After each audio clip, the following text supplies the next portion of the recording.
On July 7, 1865, just months after the Civil War ended, the U.S. government carried out a chilling first in American history, the execution of a woman. Her name was Mary Surratt, a boarding house owner and devoted Catholic mother, hanged for her alleged role in the assassination of President Abraham Lincoln. At 42 years old, she became the first woman ever put to death by the federal government. But behind the noose was a deeper story, of loyalty, politics, and a divided nation desperate for justice. If you're drawn to forgotten stories, unsolved truths, and the darkest chapters of history, make sure to subscribe for more true crime documentaries just like this. Born Mary Elizabeth Jenkins in 1823 in the rural farming community of Waterloo, located in Prince George's County, Maryland, she came into the world during a deeply religious and politically turbulent time in American history. Raised in a Catholic household, Mary grew up in a region of Maryland that held strong Southern sympathies, a cultural influence that would follow her throughout her life. After her father's death, Mary was enrolled in a Catholic girls' boarding school in Alexandria, Virginia, where she received a formal education rooted in discipline, faith, and domestic values, an opportunity relatively rare for women at the time. At the young age of 17, Mary married John Harrison Surratt Sr., a man significantly older than her and one with ambitions of his own. Together they had 3 children, Isaac, Anna, and John Jr., and for a time, lived a relatively stable life on a farm and tavern business in Prince George's County, known as Surrattsville. Her husband, however, was known to struggle with alcoholism and financial instability, and over time, the family was burdened by mounting debts and declining fortunes. By the early 1850s, John Surratt Sr. had invested in a tavern, post office, and a stagecoach stop, which Mary helped manage, and she became increasingly responsible for keeping the family's affairs in order. But their lives would take a dramatic turn when John Surratt Sr. died suddenly in 1862, leaving Mary a widow at the age of 39 and without financial security during a period of national conflict and personal vulnerability. With her children nearly grown and the Civil War escalating, Mary made the difficult decision to leave the family home in Surrattsville and move to the heart of the nation's capital, Washington, D.C., a city overflowing with soldiers, politicians, and spies. There, she established a boarding house at 541 H Street, a modest 3-story brick building located in the city's northwest quarter. It was meant to be a means of survival, a way for her to earn income and maintain some stability in the chaos of war.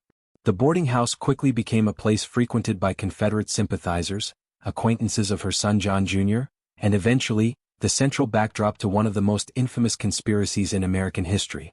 But at this early stage, Mary Surratt was simply a widowed mother, devout in her Catholic faith, struggling to maintain dignity, family, and financial stability in a country pulling itself apart. This was not yet the woman who would stand trial for murder. This was someone still trying to hold her world together, unaware that the choices of those closest to her, particularly her son, would soon drag her into the shadows of a presidential assassination. By the early 1860s, the United States was a nation violently unraveling, torn apart by ideological divisions, economic contrasts, and the inescapable issue of slavery.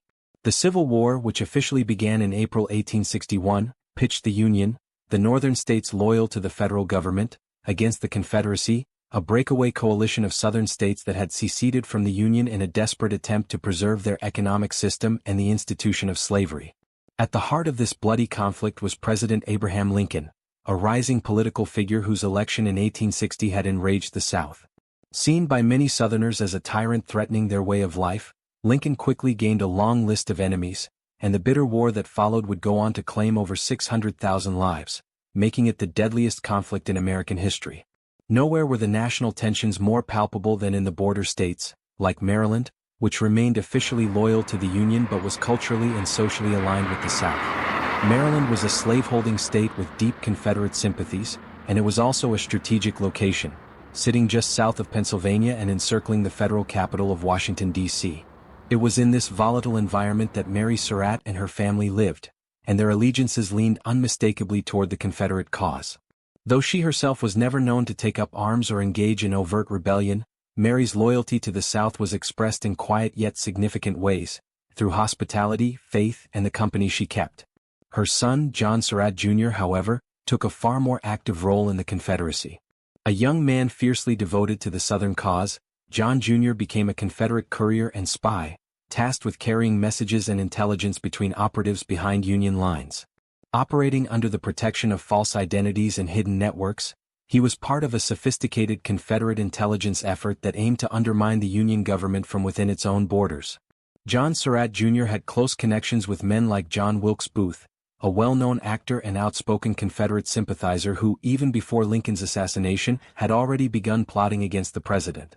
As the war dragged on and Confederate defeat loomed ever closer, the desperation among Southern loyalists intensified, leading many to believe that extraordinary action, even violence, was necessary to change the course of history.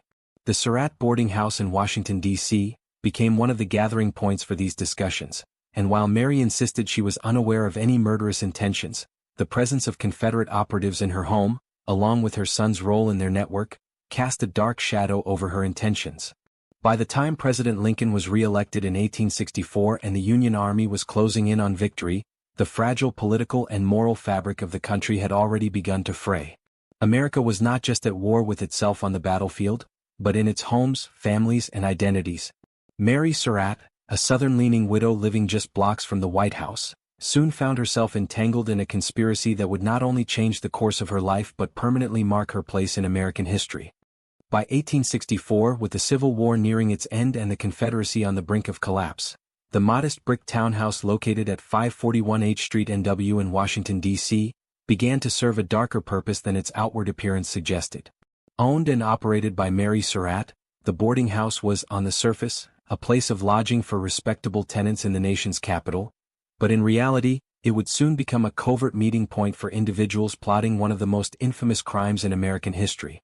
Through her son, John Surratt Jr., a dedicated Confederate courier, Mary's home quietly opened its doors to a rotating cast of Southern sympathizers, spies, and most notably, a man whose name would soon become etched in infamy, John Wilkes Booth.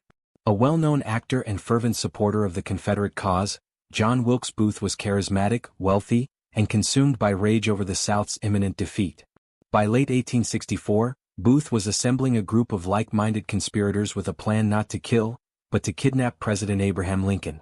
The idea was to seize Lincoln, smuggle him into the South, and exchange him for Confederate prisoners of war, thereby tipping the scales of battle and giving the Confederacy one last chance at survival. Booth's plan relied heavily on his network of trusted associates, and thanks to John Surratt Jr.'s connections, Booth gained access to individuals who would soon be deeply embedded in the conspiracy, including Lewis Powell, a former Confederate soldier known for his violent temper, George Atzerodt, a German immigrant and occasional boatman with ties to Southern operatives, and David Harold, a young, impressionable loyalist with knowledge of the terrain and escape routes around Washington and Maryland. The boarding house at 541 H Street became their unofficial headquarters. According to witness testimony later presented in court, the men came and went frequently, holding whispered conversations behind closed doors, and occasionally meeting in the Surrattville Tavern, still owned by the family just outside the city limits. Mary herself was seen delivering messages and transporting items, some of which were later claimed to be weapons, between her Washington home and the tavern, under Booth's instruction. Though she insisted these errands were innocent and that she was unaware of any plot, her involvement, even if peripheral, was now undeniable in the eyes of authorities. The plan to kidnap Lincoln was rehearsed multiple times and almost executed in March 1865, but it failed when the president changed his travel plans at the last minute. Enraged and desperate, Booth shifted his intentions from abduction to assassination, believing Lincoln's death would throw the Union into chaos and avenge the South's suffering. By this point, Booth and his conspirators were already entrenched in the Surratt circle, and Mary's boarding house had become one of the few safe havens where they could plot in relative secrecy. Whether Mary Surratt knew of Booth's change in plans remains a deeply contested issue in American history. What is clear, however, is that the proximity of her home to the conspirators, the testimony of witnesses, and her son's direct relationship with Booth made her a key figure in the shadowy world of Confederate espionage and presidential conspiracy. And in the days that followed the successful assassination of President Lincoln, the address 541 H Street NW would no longer be known as a quiet boarding house, but as the heart of a deadly conspiracy that would rock the nation to its core. On the evening of April 14, 1865, just 5 days after General Robert E. Lee surrendered at Appomattox Courthouse, effectively marking the end of the Civil War, President Abraham Lincoln attended a play titled Our American Cousin at Ford's Theater in Washington, D.C., accompanied by his wife, Mary Todd Lincoln, and two guests, Major Henry Rathbone and Clara Harris. As the nation's first president to be assassinated, Lincoln's final hours were both public and profoundly tragic. That night at approximately 10:15 p.m., John Wilkes Booth, who had free access to the theater due to his fame as an actor, quietly entered the presidential box, drew a .44 caliber Derringer pistol, and fired a single bullet into the back of Lincoln's head at close range. The shot was sudden and deafening, cutting through the gaslit theater as the president slumped forward unconscious into his wife's lap. In a moment of chaos, Booth shouted, "Sic semper tyrannis," Latin for, "Thus always to tyrants," then leapt from the box to the stage, breaking his leg in the process but managing to escape through the back of the building where his horse waited. As he galloped into the darkness, a coordinated plot unfolded. Lewis Powell viciously attacked Secretary of State William Seward at his home, and George Surratt, who had been assigned to kill Vice President Andrew Johnson, lost his nerve and fled. The plan to decapitate the Union leadership had partially succeeded, and Booth was now the most wanted man in America. Lincoln, gravely wounded, was carried across the street to the Peterson House, where doctors worked throughout the night in a desperate attempt to save him. But the injury was mortal. At 7:22 a.m. on April 15, President Abraham Lincoln died, becoming the first U.S. president to be assassinated and leaving a nation stunned in collective grief. The moment marked not only the end of his life but the beginning of one of the most extensive manhunts in American history, as government agents, soldiers and detectives scoured the city and surrounding regions for Booth and his accomplices. Within hours, investigators began connecting the threads of the conspiracy, and suspicion quickly fell on Mary Surratt, whose boarding house had hosted Booth and his co-conspirators, and who, just one day before the assassination, had allegedly delivered a package to her tavern in Surrattsville containing field glasses, tools intended for Booth's escape. Witnesses, including tavern manager John Lloyd, later claimed that Mary told him to have the shooting irons ready, a phrase investigators interpreted as clear evidence of complicity. As the city descended into mourning and anger, and flags flew at half-mast across the Union, the hunt for those responsible took on the urgency of national revenge. While Booth remained on the run, fleeing through Maryland and into Virginia, in the immediate aftermath of President Lincoln's assassination, the federal government moved swiftly and without hesitation to round up anyone suspected of involvement in the deadly plot. On April 17, 1865, just 2 days after Lincoln's death, Mary Surratt was arrested at her boarding house at 541 H Street NW, her home now under intense scrutiny by authorities. Soldiers stormed the residence, where they found Lewis Powell, one of the key conspirators who had attacked Secretary of State William Seward, hiding in the shadows and pretending to be a laborer. Though Mary denied knowing Powell and maintained that she had never seen him before, his presence in her home, paired with the known associations between her, John Wilkes Booth and other conspirators, was damning in the eyes of military investigators. Mary was taken into custody, dressed in mourning black, her face expressionless, as she was led away by Union officers and placed in confinement at the old Capitol Prison.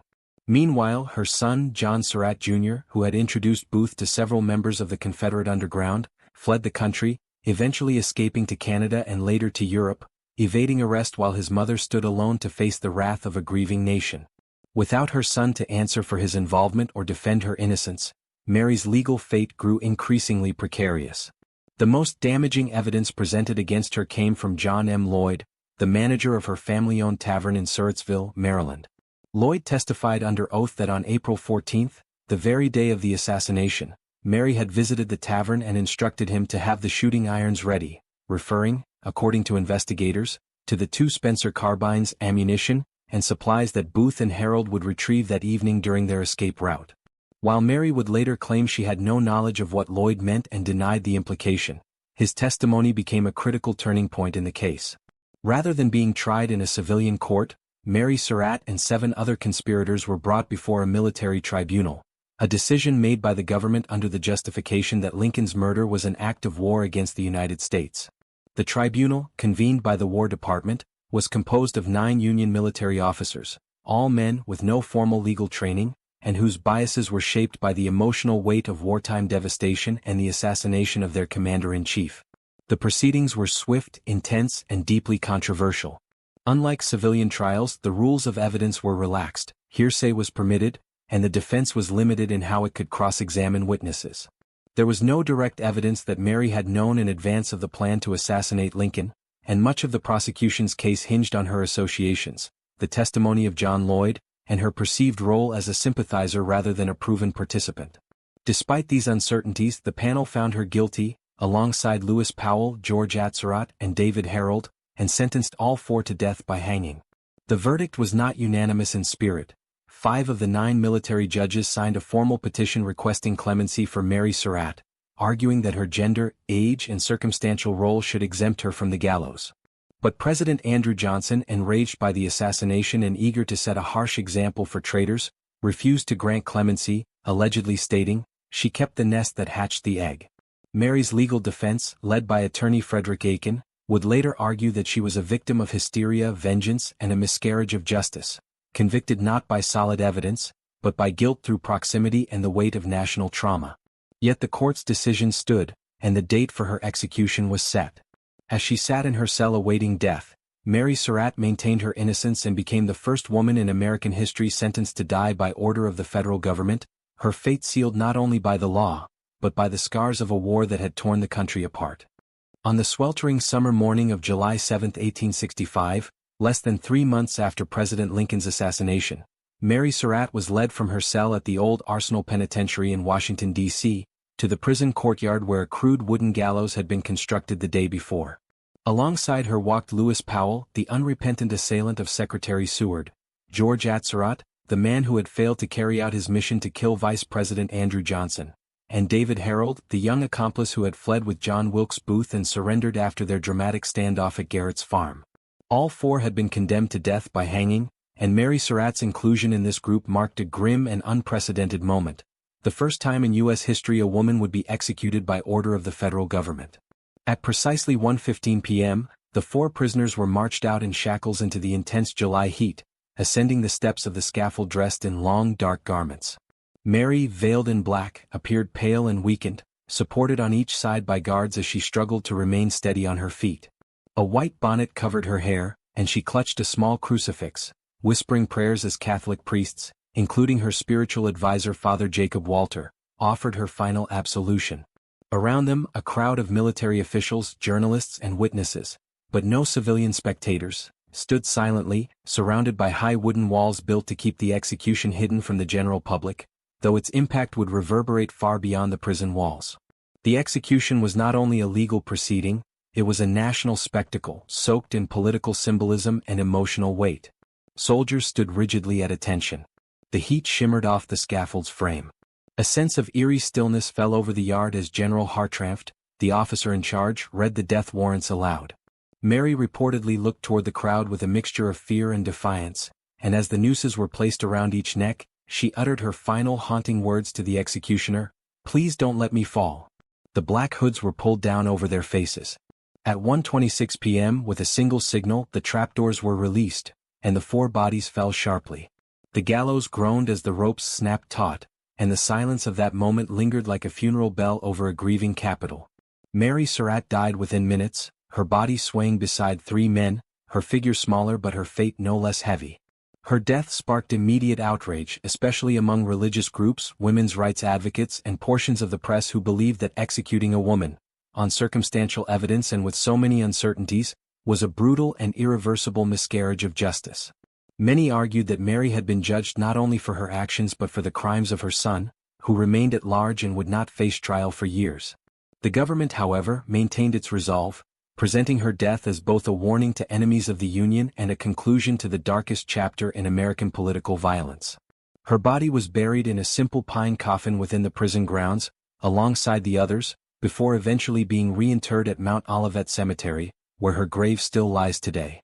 In the end, Mary Surratt went to the gallows insisting she was innocent, a widow, a mother, and a citizen who, whether knowingly or not, became entangled in a conspiracy that would forever change the course of American history. Her execution remains a subject of fierce debate, one that forces us to ask difficult questions about justice, gender, and the cost of national vengeance. Mary Surratt's death marked a dark milestone in U.S. history. Justice or vengeance? It's still debated over 150 years later. What do you think? Was she guilty beyond a reasonable doubt? Or did America execute the wrong woman? Let us know in the comments. Don't forget to like, share, and subscribe for more true crime stories that history tried to bury.